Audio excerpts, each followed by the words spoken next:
Allow me at the outset to thank publicly my entire team for the support which has been extended to both the member for St. Andrew and myself. We lost the Chief Technical Officer, Mr. Philip Tudor, in October of 2023. And many of you would recall that with his passing, it became clear that the technical team in MTW lost over 40 years of experience and institutional knowledge. Since then, we have made some changes internally, outsourced professional expertise and skills where necessary to augment the ministry's technical team, and we've also benefited from additional engineers who, albeit relatively inexperienced, in coming to the ministry, have equipped themselves to deal with the myriad of issues facing our aging infrastructure. Mr. Chair, the ministry has responsibility for the operation of 13 depots across the island, the licensing authority, the drainage unit, the government electrical department, maintenance, repairs, and rehabilitation of our road network, including highways, residential roads, tenantry roads, cart roads, bridges, our retaining structures and culverts, the provisioning of street lights, sidewalks, traffic management, drainage, and signage. It is also responsible for public transportation services through the auspices of the Transport Board and Transport Authority.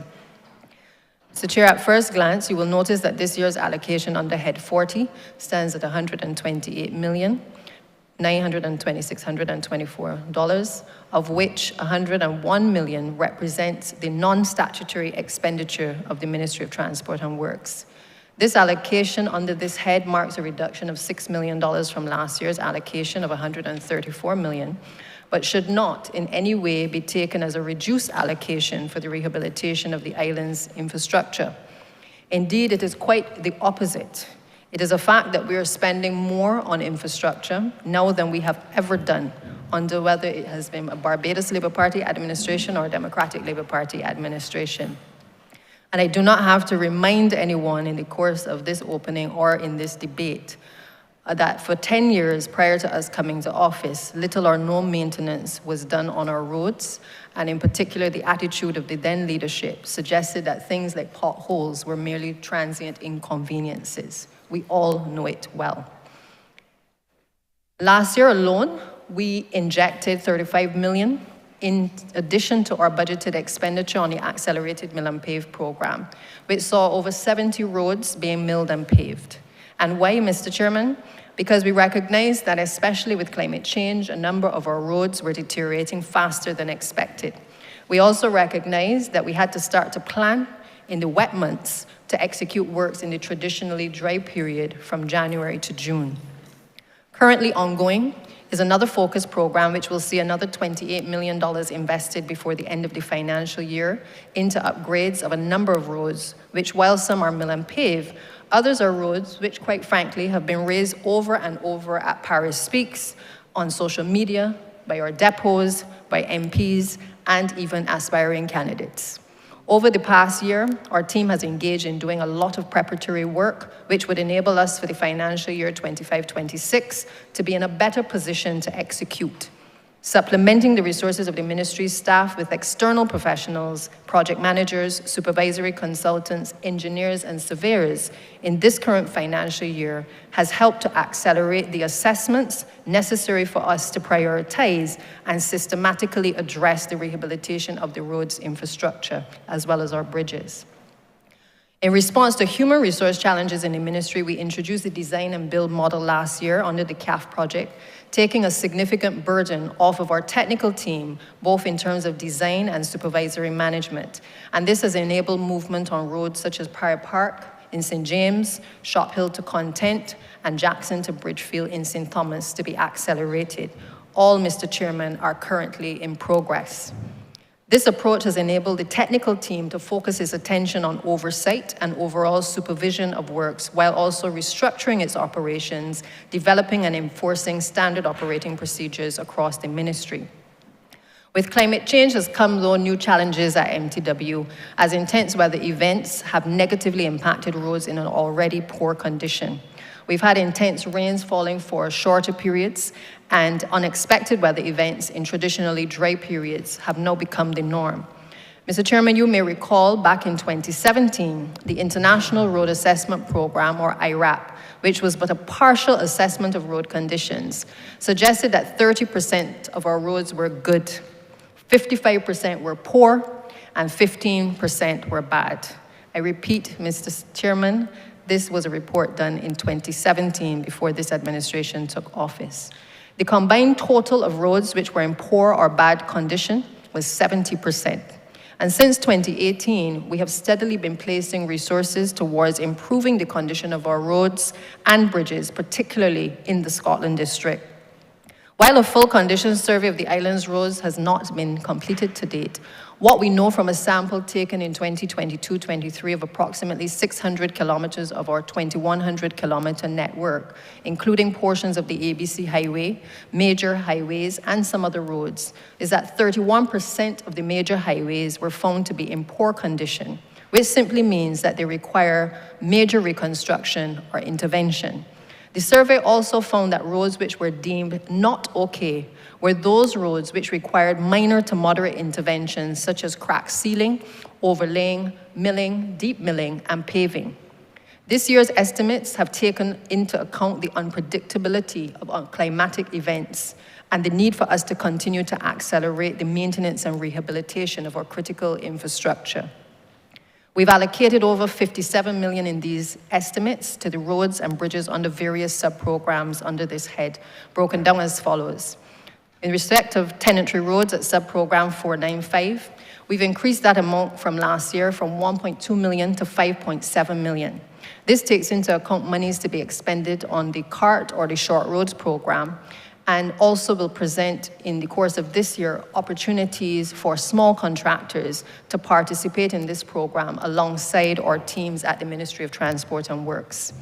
Under the CAF program, sub-program 498, the sum of 13 million has been placed under this head, and we will continue to engage in works at currently Cottage Vale, which I know has been a challenge for successive administrations to see fixed after 30 years of complaints by residents. Also, Chancery Lane will be done, Bagatelle Gardens, Lifcott Land, to name a few, under RCC, which is a roller compacted concrete technology that we have introduced within the last year into the country. And we also intend to complete the works, as stated before, under Shop Hill to Content, Jackson to Bridgefield, and Prior Park in asphalt. Mr. Chairman, I see you pulling your microphone, so please go ahead. Honourable member, you have 2 minutes to wrap it up, of course, and you would have other opportunities during the course of this debate. Thank you. Thank you, Mr. Speaker. So in addition to all of the allocations of expenditure under the various heads for road improvement and bridge improvements, what I can say to you, Mr. Chairman, is that when I looked through last night the amount of money that we've been spending, even in addition to this sum, on works in the Scotland district, the estimates are around $60 million that we have either will expend by the end of certainly the next financial year. And also to note that we have a number of works either at preliminary design or design stage, which will certainly allow us to be able to complete a lot of the works that have been started in these districts. The bridge construction, we have allocated funds in this financial year, 4.6 million, towards the strengthening of bridges, culverts, and retaining structures across the island. We are at the point now where we can complete Pike Corner Bridge in St. Lucie, phase 2 of those works. And works will commence in this financial year at Bordens, Dark Hole, Parks, which is on Highway 3, Lambert's, Chimborazo, Farm Road Bridge, Haymans in St. Peter, and Datetree Hill. We have a plan for aggressive maintenance in relation to a number of our structures, which again, it is no mystery that we have had serious neglect over the years.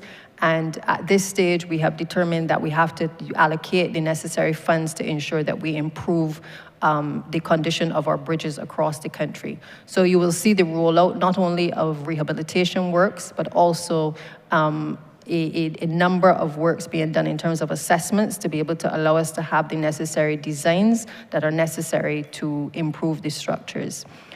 Mr. Chairman, The truth is that this ministry has been performing above par.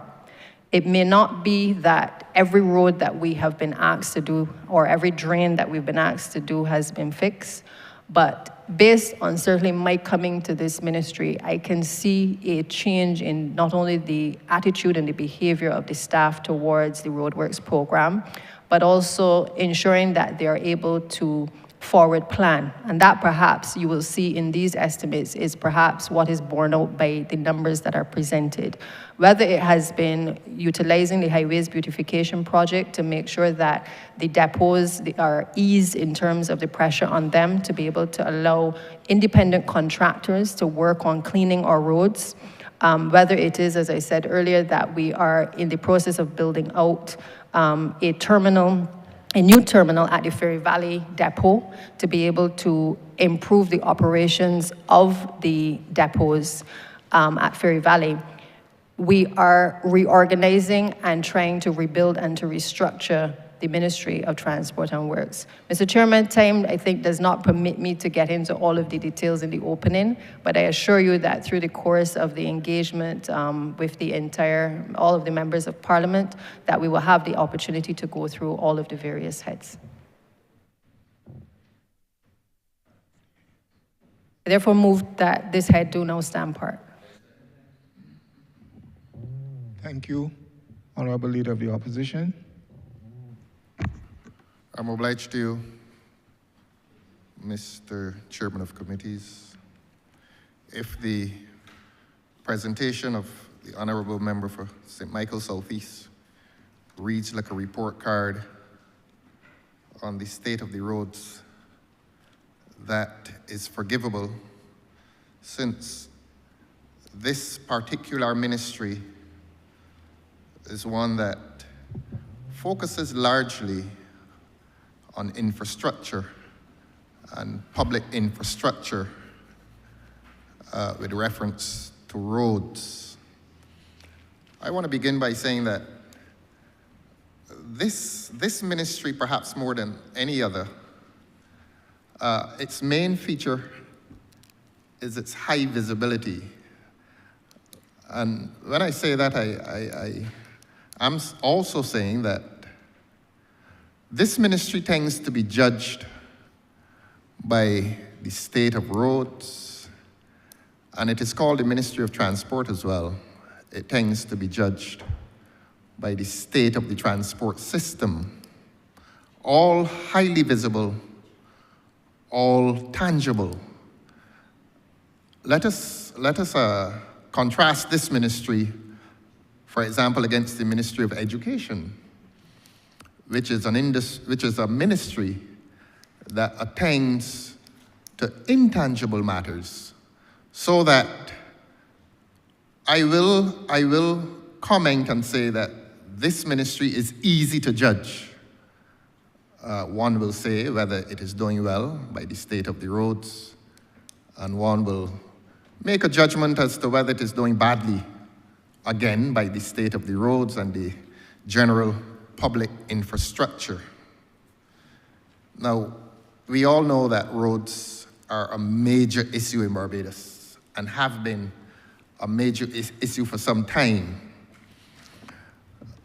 One, therefore, will not resist the temptation to repair roads, or in recent times, the government has focused on repairing roads, and one will not resist the temptation to wonder that these repairs are occurring in the second half of the cycle, which is closer to an election date, but that is not a matter for discussion here today. The public wants good roads, and we all know that bad roads damage cars with two basic consequences.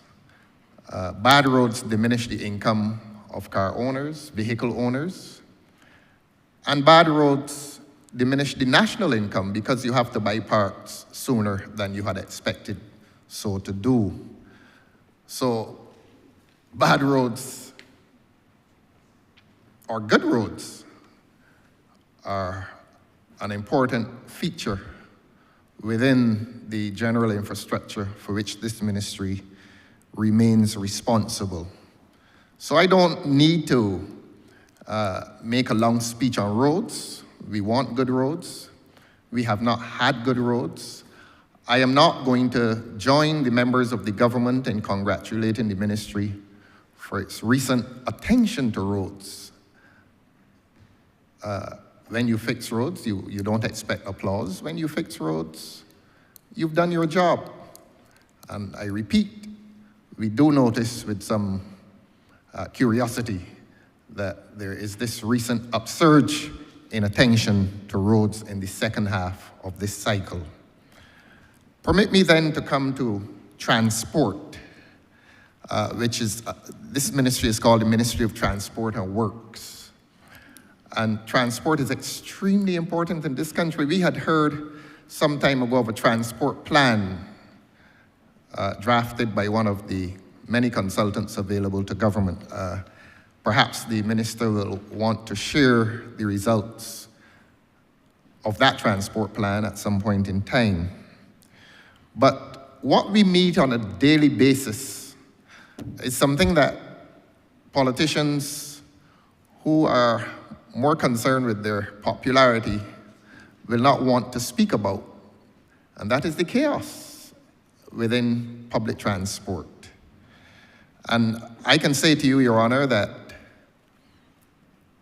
as a vehicle owner and a driver on the streets, I always urge myself and my fellow vehicle owners to focus less on the driver of the public transport and to focus more on the passengers, because they're the important ones within those vehicles. However badly that driver is behaving, those of us who like to think that we are conscientious will stop and allow them passage, not because we're accommodating indiscipline, but because we're sympathetic towards the passengers, those people who, I don't wish to say cannot do any better, but those people who prefer, for one reason or another, to ride in those public transport vehicles. Now, in Trinidad, for example, there used to be, I think there still is, they converted an old train line into what they call a priority bus route. This old train line became a very smooth stretch of road stretching from the eastern Trinidad. I think it was Arima down to Port of Spain, and they allowed only public service vehicles at some point on that road. So you used to catch a bus and get to town quickly, and there was no need for the indiscipline that took place on the general streets. Unfortunately in Barbados, we don't have that space. We cannot create a physical priority bus route. But sometimes, as sympathetic drivers, we will create that priority bus route and give way and concede to the drivers of these public service vehicles. They do that. It is indisciplined behavior, but it is not, well, it is indisciplined behavior, let me say that. But sometimes we should create some concession, some priority, out of sympathy for the passengers for whom getting to work at a particular point in time is more critical than for most other persons. They're vulnerable. They're the vulnerable population within the larger population. And unless government has some plan, some transport plan, we may have to give some priority within public transport to those passengers, not drivers, to those passengers who need to get to work early. But the government is obligated to create a transport plan. Honourable Member, you have 2 minutes. I'm grateful, sir. The government may have to create that transport plan to accommodate these vehicles and to worry less about governmental popularity and to concern itself more with creating order on the streets for the sake of the safety of all of us and for the sake of those persons who must travel by those vehicles. I was hoping that the honourable member would have spoken for a lot longer so that I could have stolen a few minutes more myself. But let me just end by speaking of the need to decentralize the Ministry of Transport and Works. I know the depot system has generally worked well, but government has before it a proposal on local governance, which will create local assemblies across this country, and those local assemblies will requisition the work that needs to be done in each assembly. I think we had about 20 or 21 of them. And it will rationalize and make the work within the Ministry of Transport and Works so much easier, so that this population doesn't have to run to a politician and ask about a street light or a pothole, that there should be a local assembly which requisitions the work from within the Ministry of Transport and Works and make this important work a lot easier for the government. It is no point in 2025 for a single minister or a single ministry, centralized as it is, to be, except for the few depots, to be administering all the work in every nook and cranny of Barbados. I had so much more to say on that, but Your Honor, I will reserve it for my questions and express gratitude to you for the short time that you've given both of us this morning. I'm obliged to you, sir.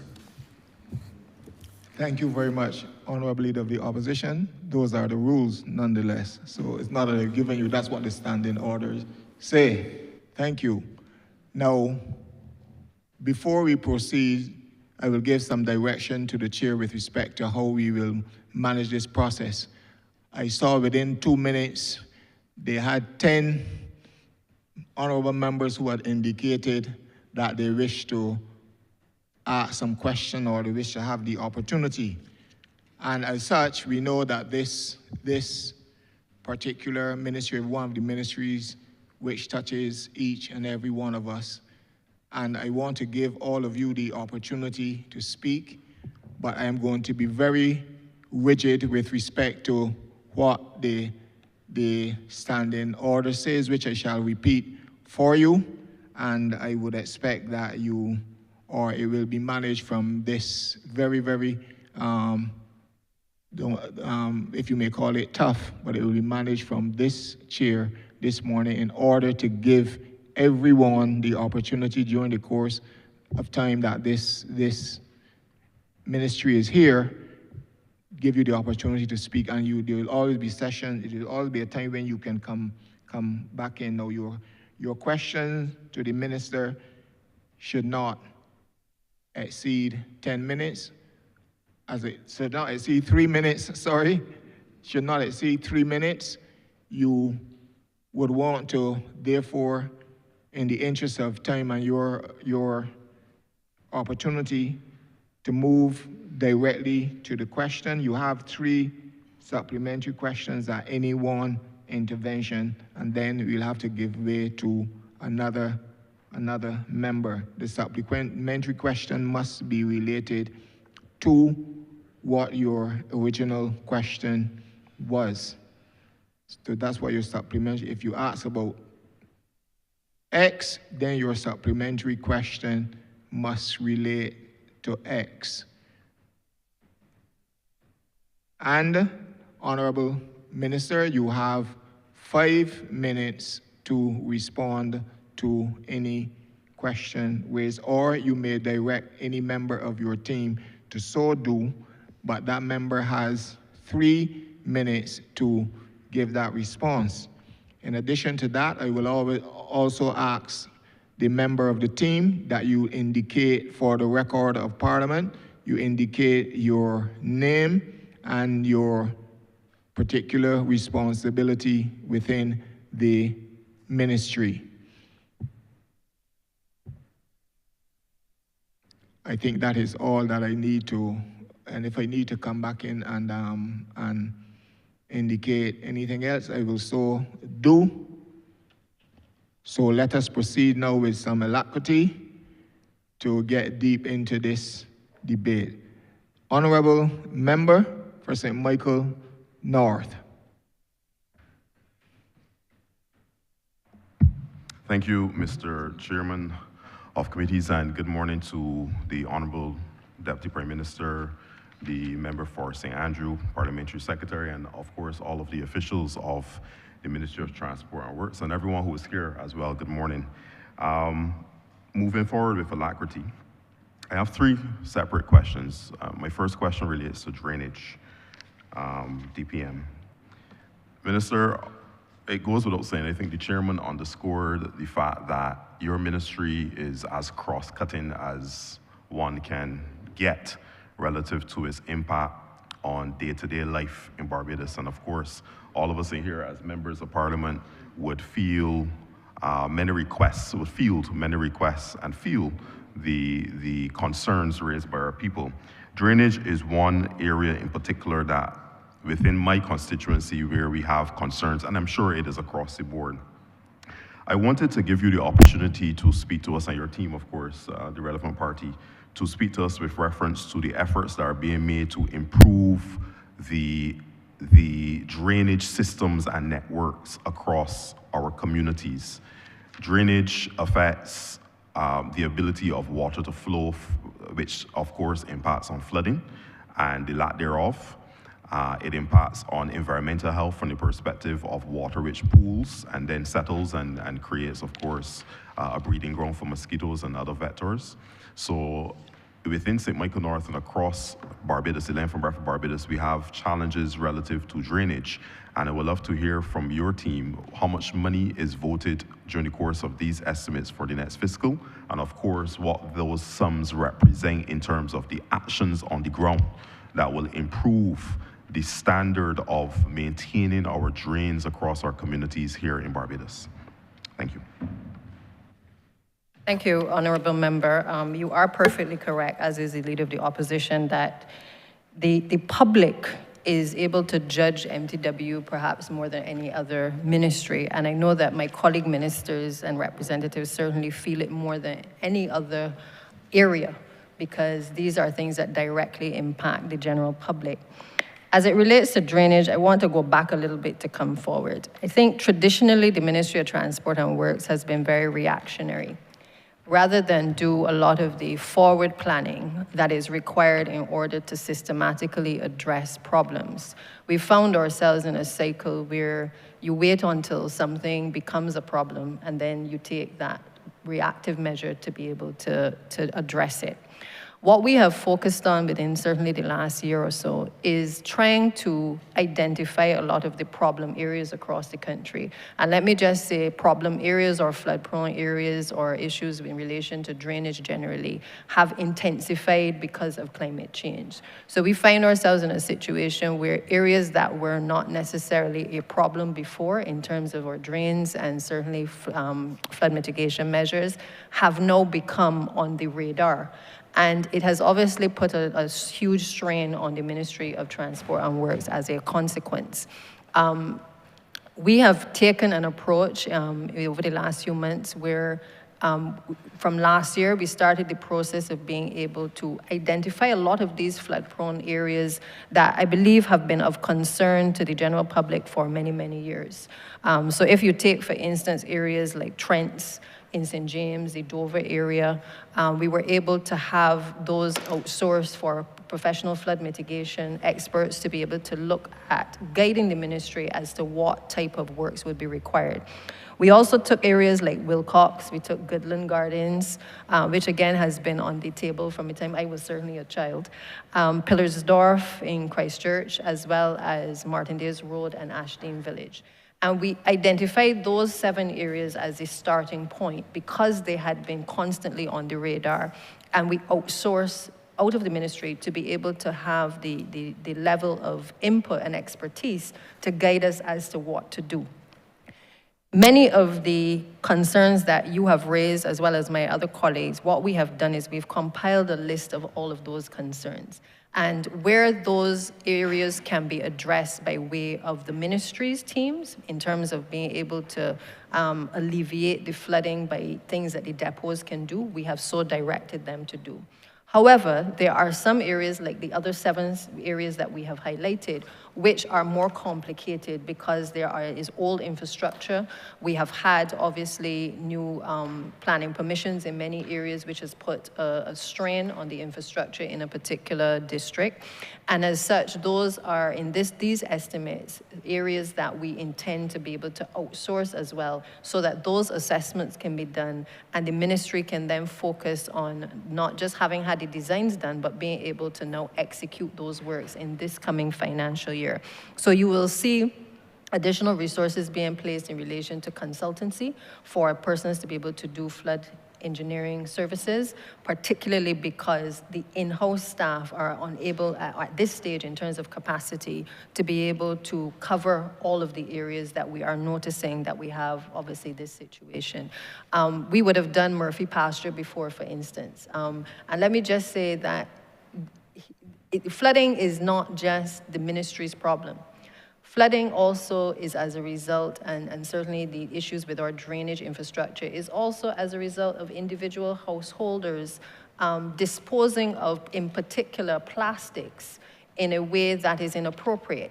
So you will find many times when our drainage teams clear the drains that you find that we are discovering a lot of debris, a lot of clothes, a lot of plastics, a lot of things that ordinarily ought not to be within the drainage system.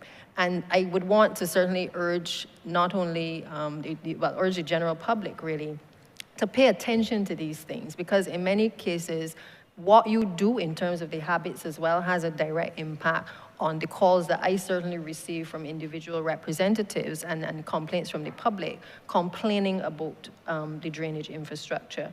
We also have a situation where what may happen upstream in terms of behavioral practices has an impact on what is happening downstream as well. And so because of this, it means that there has to be more of a systematic approach to drainage problems and certainly drainage improvements. Wherever we have had works, for instance, in the Scotland district, or where we are doing rehabilitation of our roads, a large component now is made up of being able to attack frontally this issue of drainage, recognizing that in terms of our developments and stuff, we have seen the increase in residences and commercial development in a number of areas. And therefore, we can't just mill and pave a road, as some people would like us to do. But what is required of us now is to do these studies, understand the households, understand the patterns in terms of how the rain is falling, the intensity of the rain, and to be able to plan our drainage infrastructure in a way that is perhaps more systematic than we have ever done before. So I appreciate the concern. I would also say in closing that we have to accept that we are not where we were 10 or 15 years ago, particularly because of climate change. And therefore, because you are getting flooding today, the ministry is not going to be able to alleviate it overnight. We can do the pumping of water, we can improve the drainage infrastructure, but in many cases, what is guiding us right now are actually the flood engineering designs that tell us specifically how to better develop and how to better provide the improvements to our drainage infrastructure. I think I will continue by asking some supplementary questions on that first question. I will give way and I'll come back in later on with my other 2 questions, but let's stick to drainage. Whilst I do appreciate the forward thinking and approach relative to this particular issue, I would love to hear from maybe yourself or your head of the drainage unit, if you would so designate, the day-to-day operationalization of this matter. How do we actually address the simpler issues of drainage, not necessarily the complex flooding ones, but the maintenance of our drains? How do we maintain them so that we don't continue to have these complaints relative to drains being overrun and not functioning in the way that they're supposed to? I have communities in St. Michael North that it does not necessarily take a flooding activity for them to be inconvenienced by water that is just settling in areas because of a well or a drain that is not well maintained. And if I can just put the second and final supplementary question as relates to the same topic. I believe that I've heard some discussion relative to wells and maybe some type of either technology being employed to create almost like a map of all of the wells in Barbados. We've had some unfortunate incidents where wells were discovered or, inadvertently, let me say inadvertently discovered, just put it to put it there. And I believe I heard at some point in time that there was some map that was going to be developed to identify all of those, geolocate all of where those various wells were, and I guess big drains if you want to, if they're not considered wells. What is the progress with that particular exercise? How are we ensuring that these wells are properly identified and that they're properly secured so that we don't have any unfortunate incidents taking place with persons being injured by stumbling across a well by accident? And even as I close on this point, I highlight in particular the issue in K-Fill, well, Gap K-Fill in particular in St. Michael North, where we have a well. Once again, I want to bring it back to very simple issues. A well that does not have a grill in front of it. It is not causing any flooding issues. It's not that significant of an issue from that perspective. But from a safety perspective, it has had the absence of a grill for many years. And I have raised that this, to me, is a safety concern because of the number of persons who traverse the area. And the well is a very deep well. So I just want to know what the day-to-day operationalization of drainage really looks like relative to fixing minor things like this, even beyond the broader and more sophisticated flooding issues that you may have mentioned in your first response. And I'll leave it there for now, and I'll come back with my other two queries a little bit later. Thank you so much. Okay. I'm going to ask the Senior Technical Officer, Mr. Andre Bryce, who now has responsibility for the drainage unit, to answer. But I just want to preface it by saying to you that as it relates to the maintenance, we have adopted an approach within the ministry of being able to engage what we refer to as the contract workers. What we have had to do in the unit is identify a number of these flood drainage infrastructures that require cleaning on a regular basis, and we have utilized the services of a very small team to be able to address those concerns.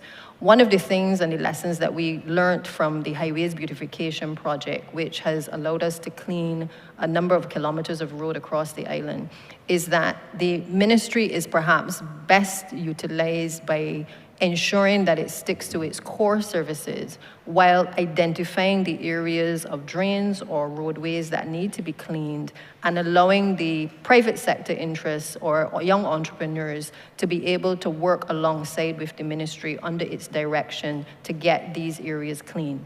So in this financial year, you will start to see, again, the engagement of a number of entities assisting and supplementing the resources of the existing drainage unit and certainly the depots to be able to assist us in clearing the drainage infrastructure. But I'll ask Mr. Bryce specifically to address the day-to-day operations from his perspective as the senior of the unit.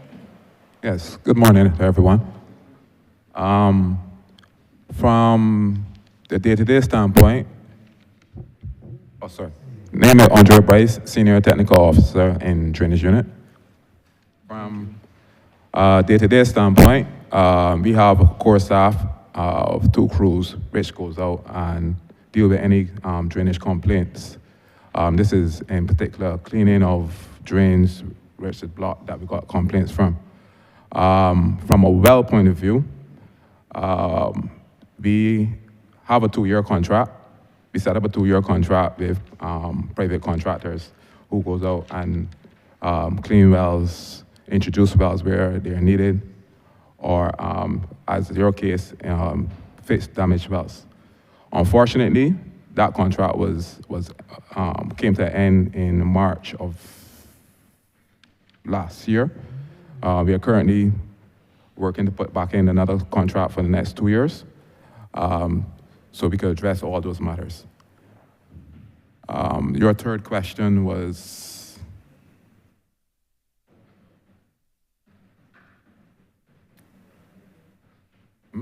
That's it. Okay, and if I can ask the acting CTO to just address the issue of the identify the geotagging of the wells, because we would have started something like that under BWA, identifying wells, but the Ministry of Transport and Works through the drainage unit has also been looking at a proposal to specifically audit wells across the country, and that is in progress. So if Mrs. Canterbury, if you can speak to that, please. Good morning, Dave Scantlebury, Acting Chief Technical Officer at MTW. There is an ongoing program for the tagging of wells. It was something we used to do years ago by hand and was very inaccurate. Of late, over the past year, what we've been doing is spearheaded by the Drainage Division, picking up, actually geotagging the wells, picking up the locations as well as the condition, et cetera, of the wells that we have. We've done a tremendous amount, more than 50% of the wells now in the St. Michael area. And what we've done, what we did last year is we created a terms of reference for the georeferencing of wells throughout Barbados. It is to be a program in 2 stages, which will take 1 to 2 years. The whole idea is that, just as you, the member mentioned, we need to deal with it quickly as a safety issue. And what we want to do is, since we don't have the persons in-house, what we've done is we've actually found persons on the outside, and we're in the process of looking to contract them this coming financial year to georeference the wells. So we know exactly what the issues are, so we can target our program, what Mr. Bryce spoke about, the program to do the fixing a lot better than we've been doing before. I know I had said that that would be my final question, but I have a third supplementary question, which is allowed, based on what was shared. You mentioned, Mr. Bryce, well, through DPM, you mentioned that there is a contract that came to an end last year and that needs to be put back in place. And this was with reference to fixing the actual wells and drains when issues have presented. I wanted to find out the timeline for when we're going to have a new contract in place, and also your internal resources, are they not sufficiently adequate for you to be able to address, let's say, very urgent matters when it comes to a well that, as I would have mentioned, that has no grill and that could potentially pose a problem if there is a safety concern? Outside of the contract for the team or the company that you may want to employ to do this, I guess, on a more regular basis, do you have teams within the ministry that will be able to be deployed for emergency situations to address these matters when they're presented? That's my final question for this particular line of questioning on drainage. And as I close, let me applaud you, DPM, and Parliamentary Secretary, for the work that you're doing in the ministry. I want to thank you on behalf of the people of St. Michael North as well for the road rehabilitation that's taking place right now as we speak in Main Avenue and Sorrel Lane. The residents are very happy with what is taking place, and I want to thank you for your team at the depot, if I may call the name, Mr. Francis and Mr. Ryan Springer. Honourable member, you may do that. Thank you very much. At another time, thank you. Thank you, Mr. Chair. Before I ask Mr. Bryce to come in, just to say that, and I want to keep reiterating it, the ministry is in the process of doing things differently. I think we are all well aware, whether it is from representation from ministers, MPs, or even as we listen to Paris Speaks, the photos online, that clearly there is a better emergency response that can take place from the ministry in terms of its resources. So the short answer is that no, internally we do not have the resources to be able to respond as quickly as we would like. And the truth is that with so many areas sometimes becoming a cause for concern, this is why these estimates, we have basically said we need to be able to increase the provisioning of works by external persons under the guidance of the Ministry of Transport and Works Drainage Unit. Mr. Price, I don't know if you want to also come in. Yes. Currently, the the contracts, we are sending out acceptance letters to, I think it was 24 contractors who bid on the contract. And as Minister said just now, we do not have the capacity within drainage to do infrastructural work. We still have to approach either the depot or we have to go to a private contractor when it comes to infrastructural works. We only have staff that could do maintenance works.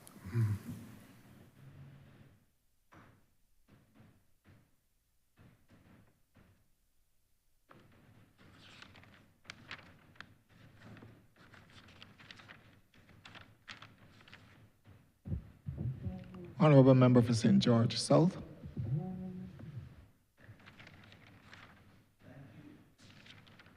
Thank you, Mr. Chair, and while I'm not here to discuss wells, I just want to I'm not in the well to discuss wells, but just want to make a little comment with respect to, my question relates to roads, but just a comment, having looked at my data, Lands and Service Department has created a web application working with MTW to map the wells, the location, and the categories of wells. So as the Deputy Prime Minister rightfully said, there is a focus on doing things differently. Because when you have that map, then you can assess through the geospatial technology. I just wanted to make that comment. I will have my opportunity to speak when my time comes on that aspect of geospatial technology.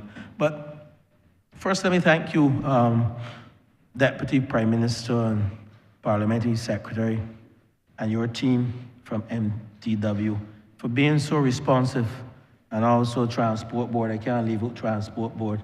There's at no time at all that we call on you with respect to drainage, with respect to transport, with respect to roads, that you failed to respond. And I want to congratulate you on behalf of the people of St. George for your responsiveness within that ministry, and I want you to keep it up, because I often get the comments that you're very responsive. However, my question relates to something that was said earlier by the leader of the opposition, because I'm not one to get into the semantics, but the facts must speak. And I know you're a person very articulate and can express yourself very well. And you're not afraid with the comments of the opposition leader. But I want you to tell the country how many roads we have built since coming to office. You only assume this portfolio when I assume mine, but I know a lot of work. When I assume mine, meaning the Ministry of Housing, but I know a lot of work was done before, and it was not electioneering that the honourable member spoke about in his preamble. And I want to dispel that notion that we do work based on elections. From the time we came to office, we were indeed fixing a bad situation as it relates to roads in this country. And I want you to tell the public and tell the Honourable Chamber your task, even before you became the minister, and the number of roads we have done since 2018 to 2022. And when you became the minister, the good work you have done. Over to you. Thank you, Minister. We try to be responsive as much as we can, and I keep reminding the staff that we provide a service to the country. So sometimes, even if it is just simply acknowledging that we hear you in terms of a concern, even at the very least, sometimes we have to do that before we're able to actually get the work done. So thank you for your comments. As it relates to how many roads we have done, I honestly would not want to engage in an exercise of comparing our record as a government to the last administration, because I suspect that is where you're trying to take me. But I take what I do very seriously, and I believe that the public can see for themselves that work is ongoing, and it has been ongoing on a consistent basis since we took office in 2018. We have challenges, as I think every other ministry may have from time to time in terms of the execution of works, but I can certainly say without fear of contradiction that if you take the record of the assessment that was done, that I spoke to in my opening, of about 70% of the roads being either in a poor or a bad condition in 2017, The truth of the matter is that with the resources that we have applied through, whether it is resources through loan financing, through the Scotland District Road Rehabilitation Project, the sum of $230 million by way of loan financing, whether it has been the $50 million US from the CAF loan that has facilitated us being able to complete a number of roads which are still ongoing across the country. And in addition to that, monies from certainly the Consolidated Fund to be able to allow us to be able to carry out the Ministry's Works program. We have, without, as I said, fear of contradiction, been able to execute more road works and certainly start the preliminary work for bridges and retaining structures and culverts in this country than any other administration. My predecessors worked very hard coming to office to address the issue of the potholes, to make sure that we had Highway 1, for instance, basically done some repairs on there. Certainly on my taking up this ministry, what we have focused on, as I stated before, is the preparatory work. The ministry has not been good on the preparatory work to get us to the point where we can get the roads executed. But we've spent the last year in particular preparing in the wet season, and I want to assure the Honourable Leader of the Opposition, who mentioned earlier that we must be in election mode, that there is no hint from the Prime Minister or anybody that an election is looming on, apart from when it is constitutionally due. We have been tasked by this country to develop and to rehabilitate the infrastructure of the island, and that is what we are doing. So I'm not going to compare stats because we are head and shoulders above anybody. Do we still have areas that require attention? Yes, we do. Because for every road that we fixed, we did 70 roads last year on the mill and pave between January, I believe, and April. And for every road that we fixed, there was a concern that we hadn't fixed another road. So understand when you put in context 70% of the infrastructure being broken in 2017, we are constantly playing catch up on our roads. But what we are not doing is running away from it. What we're doing is planning, making sure that we have the designs where possible, making sure that we augment the resources of the Ministry of Transport and Works wherever possible as well, to ensure that the capacity is there to be able to design the roads, because nothing can get done if we do not design first and if we do not address the issues of drainage and all of the other surrounding infrastructure. So I would rather the public judge us on what we have done and not so much on what we have not done. Because on that record alone, it is clear that we have paid attention to infrastructure. I will also go further to say to you, Honourable Member, that there was a 1985 bridges study, the Didier study, which suggested that we had a lot of our bridge infrastructure that required attention, whether it was full reconstruction, rehabilitation, or whether it simply required the repairs to that infrastructure to be done. The Scotland District project allows us to be able to rehabilitate and reconstruct 8 bridges across the Scotland District. But in addition to that, what we have spent the last year doing again is making sure that we are able to assess and update that 1985 study so that we can then plan effectively how do we determine which bridges are in the worst condition, which ones we may be able to wait on for a little bit, and which ones we can do temporary repairs to.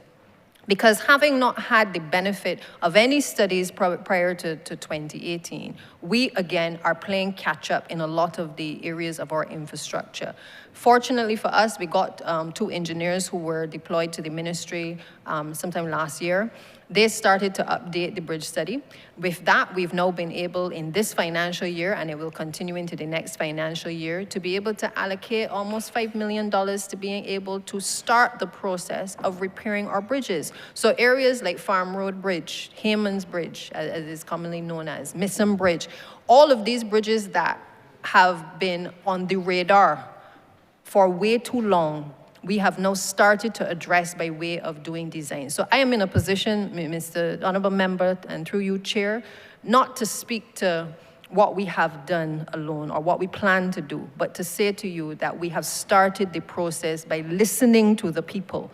And first and foremost, we have been listening to people. And for those who believe that the social media post or the attacking the ministry and highlighting things does not serve a purpose, I am here to tell you it does, because it certainly alerts us to the concerns that day-to-day ordinary citizens of this country have, and sometimes allows us to prioritize these items better. So, Honourable Minister, as I said, I will not speak to comparing records, but I hope that within the next year or so, particularly in the Scotland district, with the $60 million being spent across about 17 projects, that you will start to see, and this country will see, the transformation of an area that has been neglected for decades.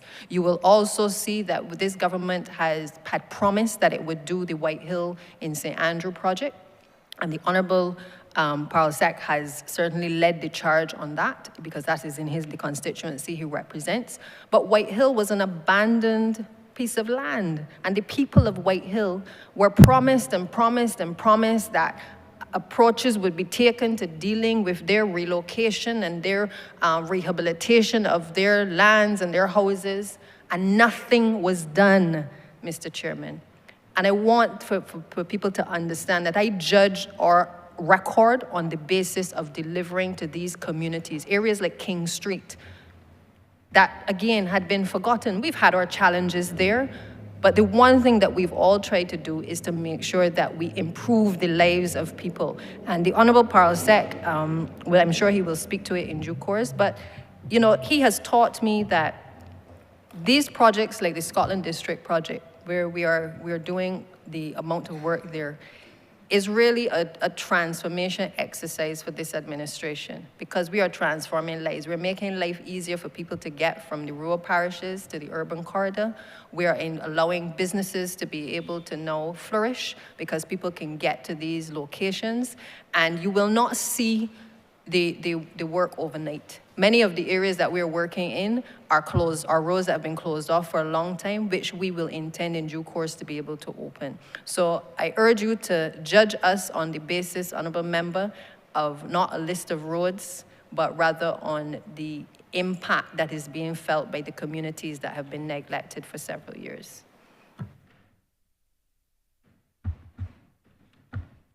Thank you, Honourable Member. You know how I judge you, and I'm glad you were able to explain to the public your mandate to serve the people of this country. Mr. Chair, my next question relates to something that comes up very often with respect to the type of roads that we're indeed building, whether concrete road should suffice in an area versus asphalt road in an area. And I know it's a technical discussion, but I would like you all to explain to us and the public. I may have some of the answers, not all. If you ask me what type of road I prefer, I will tell you, and you know that, we've had that discussion. But the public needs to understand the whole cost analysis and the benefit and costs of the construction of the type of roads that we engage in. So I'm going to leave you with an open-ended question, and I know at the end of it, the public will be a lot clearer as to the mandate with respect to the type of roads that we're indeed building within certain areas of this country. Over to you, Deputy Prime Minister. Thank you, Honourable Minister. I will have the technical team respond with a technical answer, but I believe that it's important that I put in context a few things.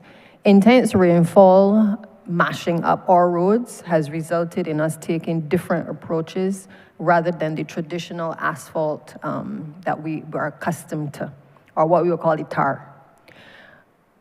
We took a decision as a government that while we were prepared to continue using asphalt technology, that we also had to start to consider other technologies that existed in this country. And one of the things that the technical team had said to me at the outset was that we had done what we refer to as the concrete roads. I think it was somewhere in St. Philip, back in the 60s. And those roads had stood up for, they're still standing up today. We determined that we had to start to explore other technologies, and one of those technologies was roller compacted concrete.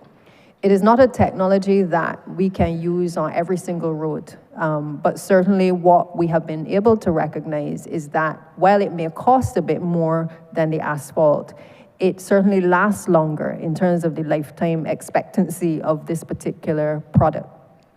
What we have done as a ministry from a policy standpoint is that each year while we introduce into the works program the usual asphalt roads, we also have been determined to ensure that we add another layer of road works through the roller compacted concrete technology. So roads like Cottage Vale, for instance, we have determined that that is a road that can be done using the RCC. Places like Sunrise Development in St. Philip, for instance, we have also focused there. Millionaire Road, and there are about 3 or 4 others that we have actually started to use the technology. One of the challenges that we encounter, obviously, is the issue of utilities, because it is sometimes a bit easier to dig back up the road, although not warranted at times, when it is asphalt, than when you have to cut concrete. The roller compacted concrete technology that we saw as a team when we visited the factory in Texas was a technology that allowed for, say for instance, new developments to be able to have sleeves whereby a lot of the utilities were placed in the sides of the roads. Now, while Barbados, we would like to do that in all of our new developments, the reality is that on a number of the roads, we are not able to have the sleeves placed in the sides of the road. And therefore, roller compacted concrete, for the most part, can be used in certain areas and not in others. It is also used outside of Barbados in relation to areas that are heavily trafficked with, say, for instance, container trucks or heavy equipment. And what we have found, even in terms of our works program, is that there are times where on certain roads, you may have to use a combination of asphalt and roller compacted concrete in order to give the road the strength that is required to carry the tonnage of the vehicles that may have to traverse on that road. So we've introduced this technology to certainly incorporate into the mix of asphalt. And the other reality is that we don't have, we have a limited number of contractors. Certainly when I came to the ministry, there were 2 main contractors that provided most of the asphalt work for the country. We've since been able to add a 3rd, and we also have a number of smaller contractors because we've broken down a lot of the works to be able to allow small contractors to have a piece of the pie and to be able to work alongside us to be able to do some of the less complex roads. But the reality is that roller compacted concrete offers that option into the equation that allows us to be able to expand the number of people working on our roads. Hence why we're able to do the number of roads that we've been able to do in the last financial year, and that we're able to now plan ahead to be able to do an additional set of roads, both in asphalt and RCC. That, Mr. Honourable Member, is the layperson's explanation and the policy explanation, but I will ask the technical team through the Chief Technical Officer perhaps to speak to it and to perhaps expand on the differences in the technology so that he can provide the technical response that you require. The response is really for the layman too, not just the technical. The response is also for the public, the layman, the average, yeah. But sorry about the word technical. I believe that the minister said almost everything, but what I would say is that with over 2,000 kilometers of paved road at this point in time, any ministry, given the population base that Barbados has, would be very much pressed to keep all of these roads up to the level of service that is expected. What I've found over the past 10 years is that Barbadians have recognized that they can get more. They expect a greater level of service from the government and definitely from MTW.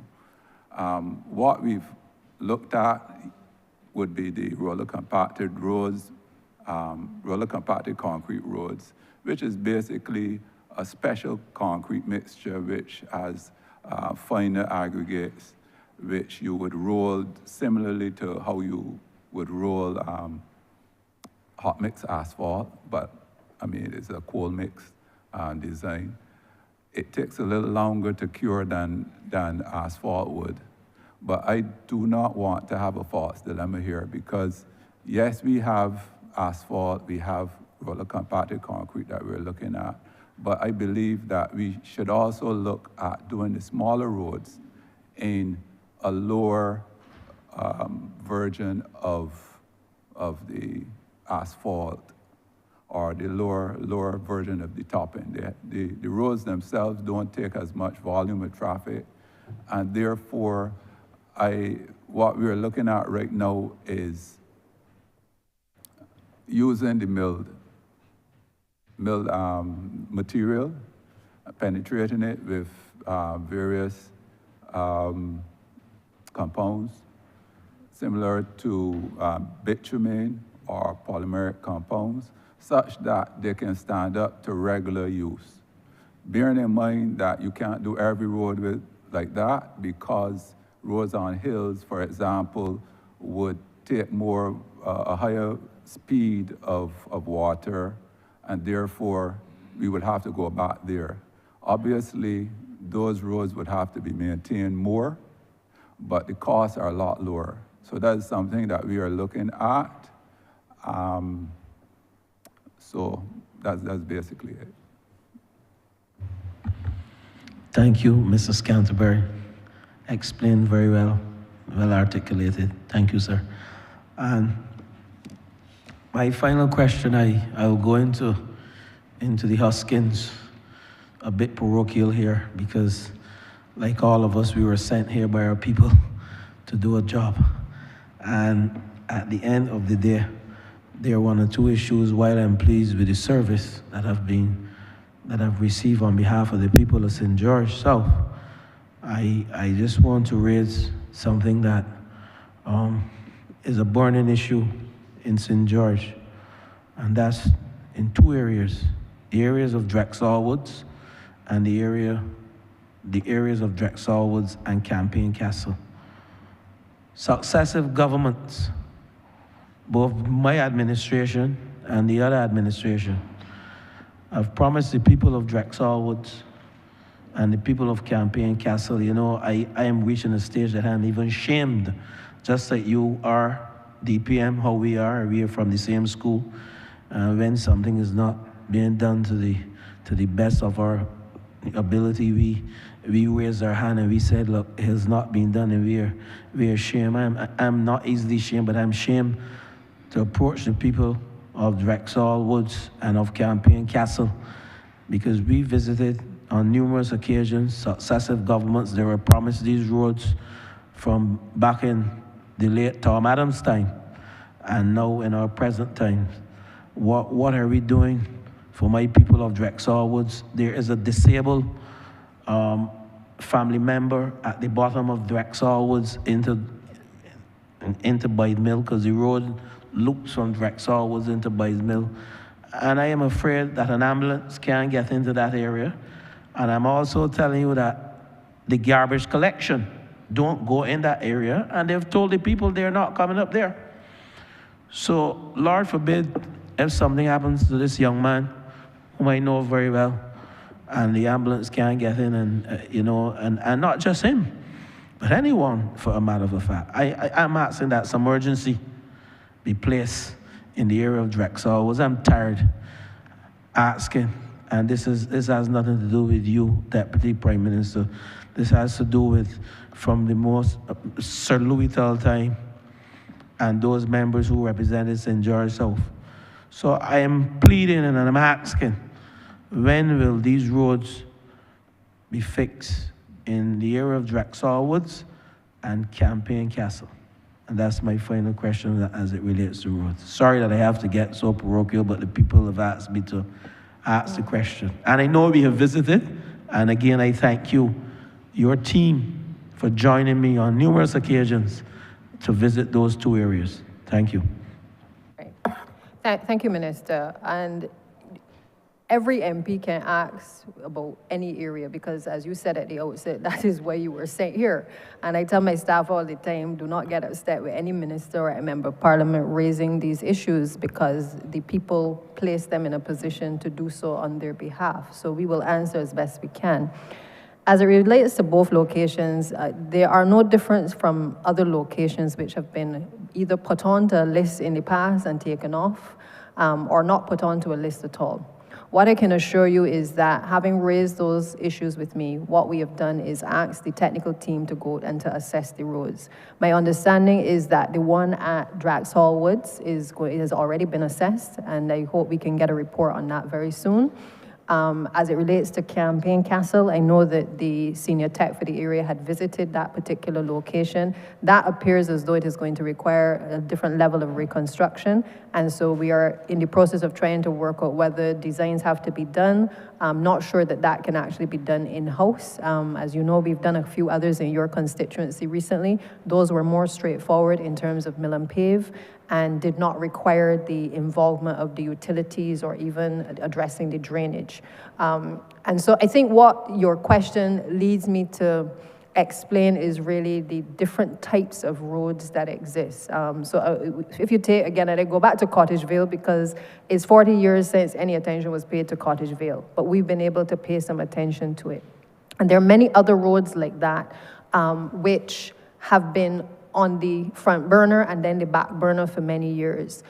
It would be great if the ministry was in a position to be able to take a full assessment and condition survey of all roads across the country and systematically start to address those roads based on their worst condition or poor condition.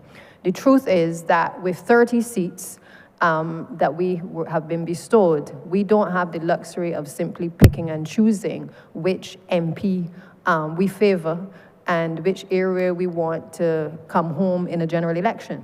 What we've been tasked with the responsibilities we have, is really trying to prioritize in each area the worst roads and the worst bridges that exist, being able to place them in the various programs. For instance, they can go under the paving program in the ministry, which allows for the paving unit to be able to have a list of roads that they will systematically address.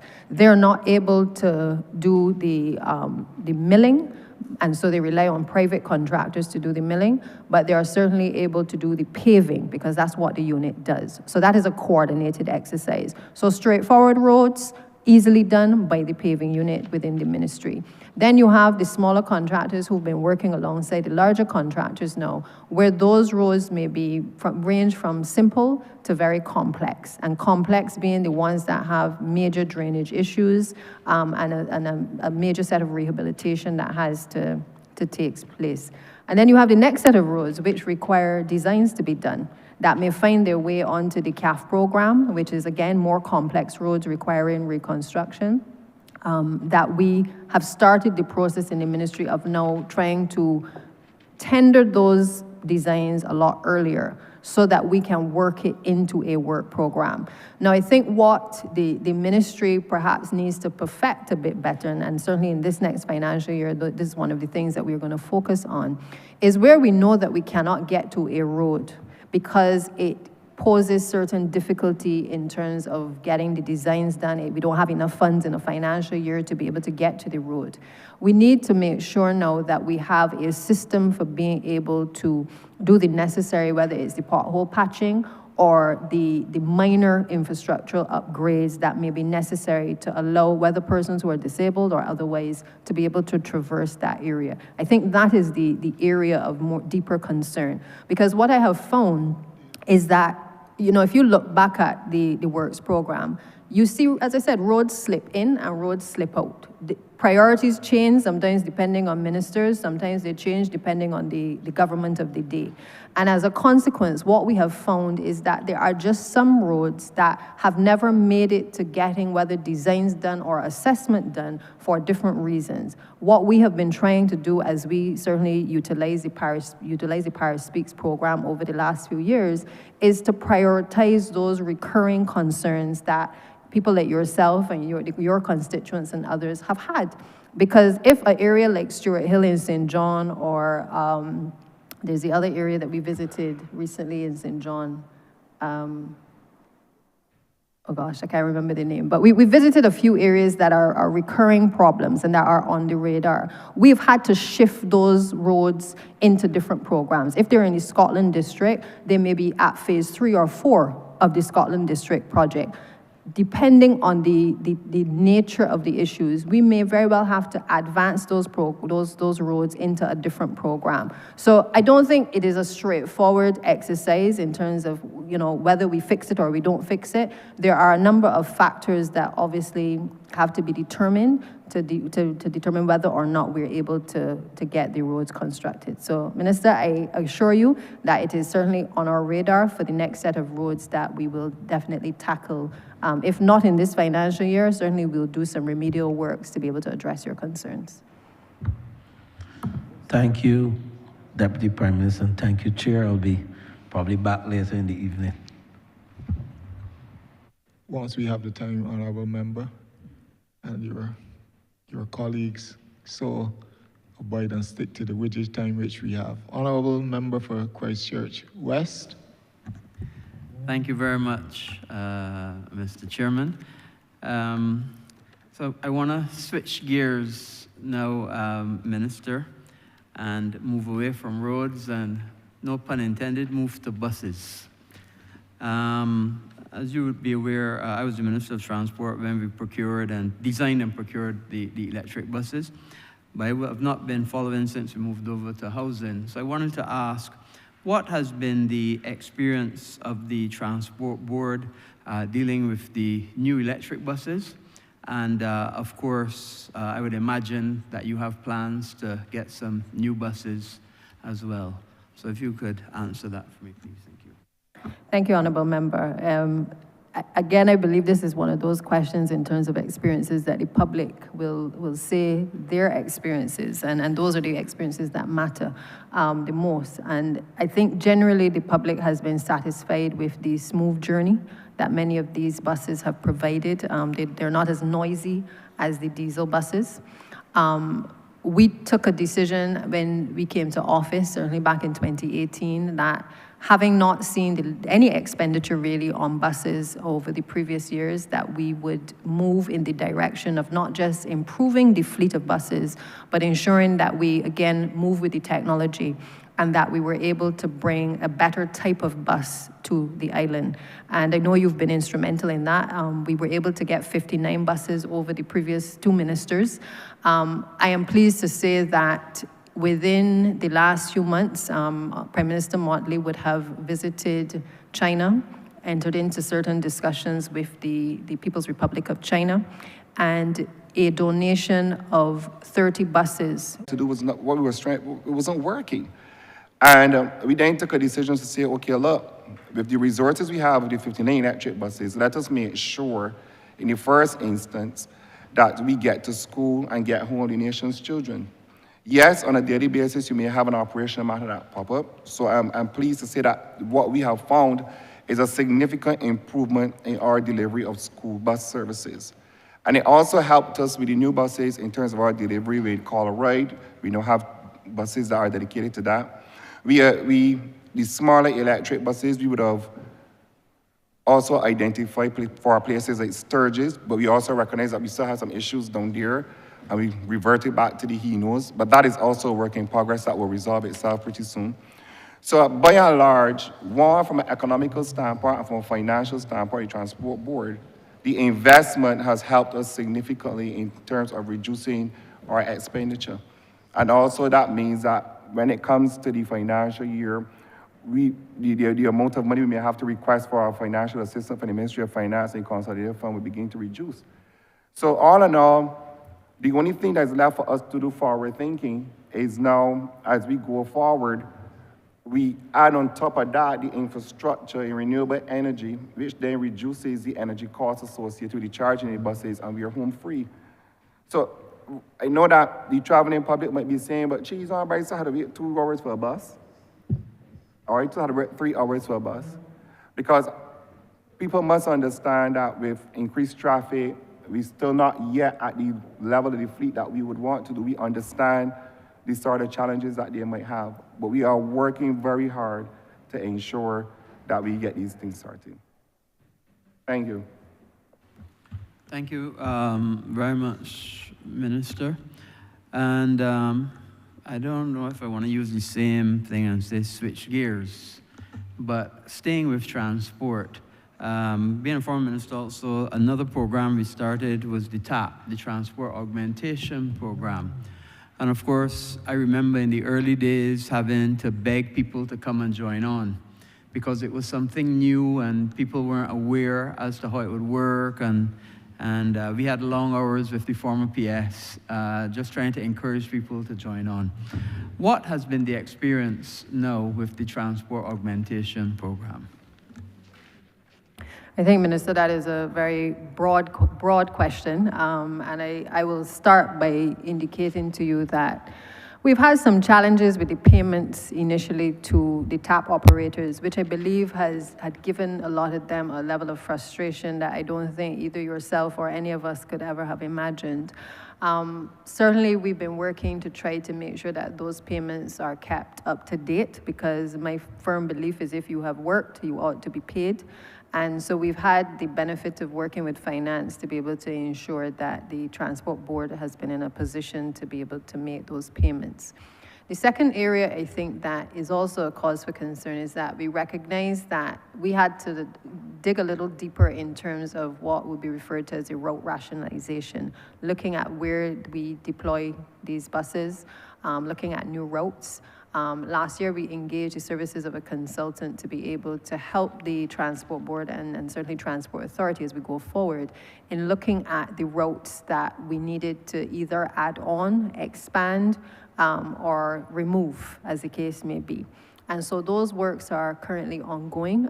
We also take the recommendations as well from time to time from those TAP operators in terms of where they may have an interest or concerns regarding the feasibility of a particular route. But all in all, I think the augmentation of the public transportation system continues to work well for Barbados, but we still have a few challenges in terms of creating the order that is necessary. I mean, just this morning I received a message that we had some challenges in terms of a bus because one of the buses, the Transport Board bus, had not appeared on time. But one of the difficulties, I believe, was that the TAP operators had called in sick. And therefore, as you would have heard the CEO speak to, in terms of what these additional buses will bring to the fore, is the ability of us to be able to manage better the fleet of buses for public transportation across the country. So when you have shortfalls like that, it places obviously the commuters in a very frustrated position and puts a lot of pressure on the ministry. And obviously, if we can't anticipate that there are going to be shortfalls, it makes it difficult to deliver the service. So I think once we're able to get the buses, then we can better organize the system to be able to fully utilize the TAP operators. But I'll ask Mr. Wharton, the Chief Executive Officer of Transport Board, to just jump in as well. Thank you again, DPM. I think you have adequately explained everything as it relates to TAP. But the only one thing I would add to that is that we are in conversations with them as it relates to the current operational model, and as a collective, how with the TAP groups, both the representatives and all the individual owners, as a collective to how we can improve the program in terms of the contractual obligations, some of the things in those contracts, which we recognize are not really achievable. Based on the flows through the system in government, etc., and then how we can meet them halfway and then meet us halfway in terms of addressing the very short time span as it relates to the payment for their services. I'll also use the opportunity to say that while we accept that is one of the challenges, we must also say that the TAP operators that we currently have, they work really hard. Yes, and I want to take the opportunity to thank them for the service that they have provided to us at this time. I know that some day-to-day, looking at everything else, there are persons that may not follow the rules as they should, and from time to time, we will get those reports and deal with them accordingly. So I just want the public to know that you can, when we are having, whether it's a Transport Board bus, whether it's a TAP bus, and you do have those challenges, you just report it to us and we would address it. Because I know from time to time we have had some very viral videos with these sort of issues. But by and all, the TAP experience has been a good one so far, and it allows us to deliver services that ordinarily, given the size of our fleet, at the moment, we would have not been able to provide. Thank you. Just a follow-on question. How many members, how many TAP operators you have, and are you looking to expand it? Yes, it's 117. The new plan going forward, the optimal size would be 200 TAP operators. We would expect that maybe about 60%, 120 of those will be on the road at any given day because people will be facing inspection, they'll be doing repairs, whatever the case may be. And with that, we believe that in addition to the 120 electric buses, that total fleet of, let's say, 320 vehicles, and that partnership would allow us to therefore hit all of our targets that we set for ourselves in terms of delivering service and improving services. Thank you. That sounds like a wonderful success story, and I imagine that you will continue to build on it. My final question, Minister, and is roads but not quite roads. And I go back specifically to the Complant program. As you said, that you're designing and building roads, and there are several hundred kilometers that are going to be done in the Scotland district and a few of the surrounding areas. But my question really has to do with, you know, as we build roads, it also impacts on utilities. So poles, water, and so on. And as you know, Barbados is absolutely in a construction boom. Everybody can see it. But obviously that will have, or is having, I would imagine, a knock-on effect on the utilities' ability to keep up, because they're working on the other developments, so therefore can't keep up with your road construction and having to move utilities, be it water or poles and so on. What has been the experience, and what are you doing to rectify it if there's a problem that you're experiencing because of the quantum of work that the same utilities are being asked to keep up with, currently with the expansion of other projects and then with your road program? And that's my final question. Thanks, Minister, for that question. This is a troubling one, I think, not only for me, but I believe for all Barbadians. The common refrain is that we just did the road and all of a sudden the road got dug back up, whether natural gas, whether it is water. And it is something that we continue to grapple with and we're working through. As you're aware, there was a utilities committee that was established previously, I think when y'all were working on Highway 1, and the Honourable Chair would be familiar with that. And it was established, I believe, to address the then issues in relation to this issue of coordination. Because if we have, for instance, the MPC working on a road and we have BWA working on a road and then we're trying to build a road, eventually there's total chaos if the parties are not talking to each other and if there is not a logistics approach that says this is when you come in to do what you have to do. We continue to meet, certainly in the relation to the Scotland District project, on a weekly basis, every Monday. We meet with the entire team across all of the various departments to be able to identify the ongoing works, what are some of the challenges in terms of moving poles, making sure that the Barbados Water Authority is able to execute its mains replacement program on a number of these new roads that are being built.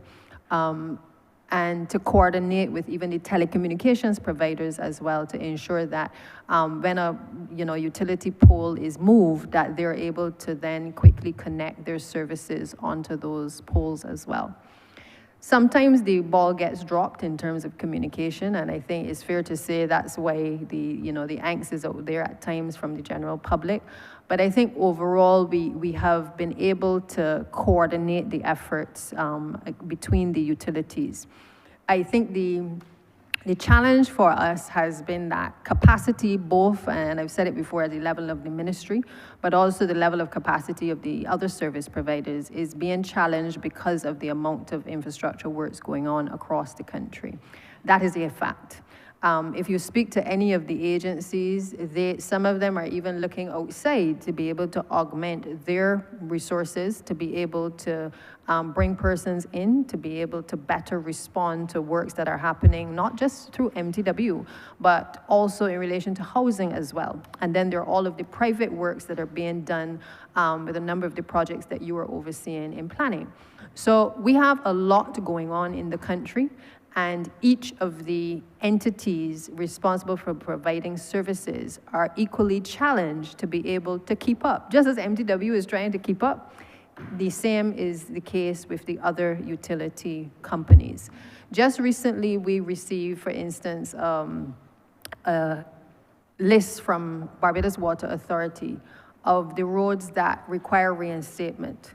Now, this list has been around for a little while, but the challenge has been that MTW was pretty much doing a number of the reinstatements with very limited capacity, mind you, but at the same time, some of that work was also being done by Barbados Water Authority. The rates that were being charged to Barbados Water Authority were way higher than what was being charged to MTW.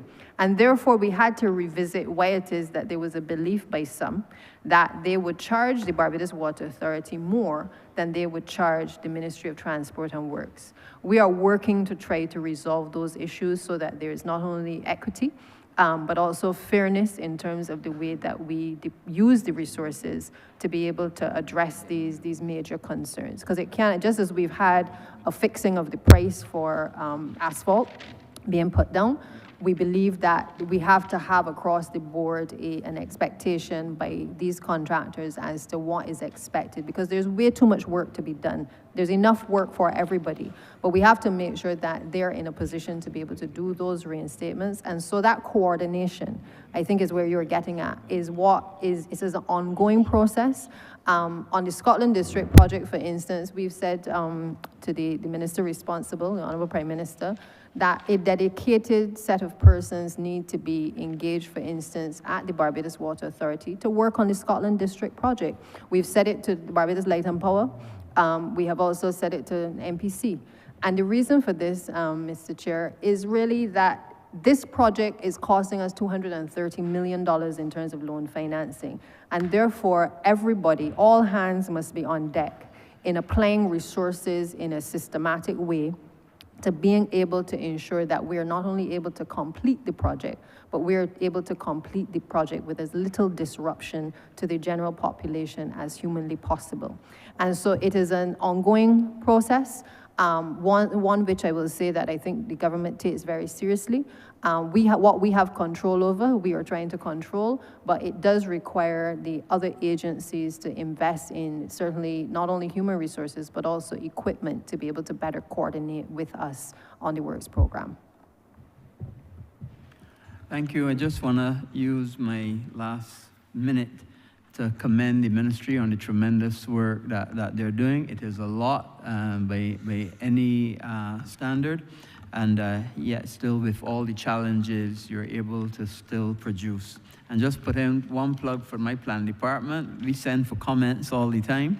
We used to have to wait some time for the comments, but I must say, the comments from the MTW are coming back to the ministry, to the plan department with great speed, and it has been a great improvement and has helped us tremendously to be able to then get applications out for the various developers. So thank you, and a job well done. Mr. Chairman, I yield back time to you. Thank you, Honourable Member. Chairman, I beg to move the House stand suspended for 5 minutes. Second.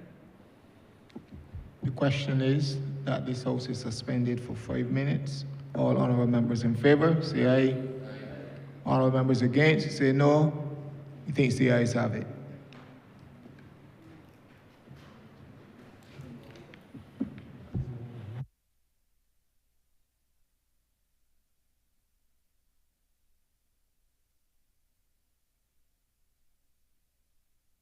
I also beg the report progress to His Honour the Speaker. The question is that I do now report progress to His Honour the Speaker. All honourable members in favour, say aye. Honourable members against, say no. Methinks the ayes have it.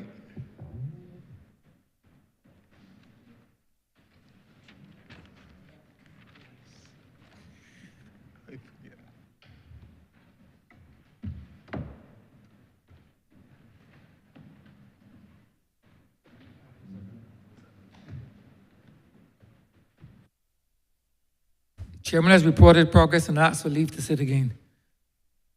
Continue, Move member. that the House stand suspended for 10 minutes. The question is that this honorable chairman will be suspended for 10 minutes. All those honorable members in favor, please say aye. Those against, please say no. Meeting, the ayes have it. This honorable chairman stands suspended for 10 minutes.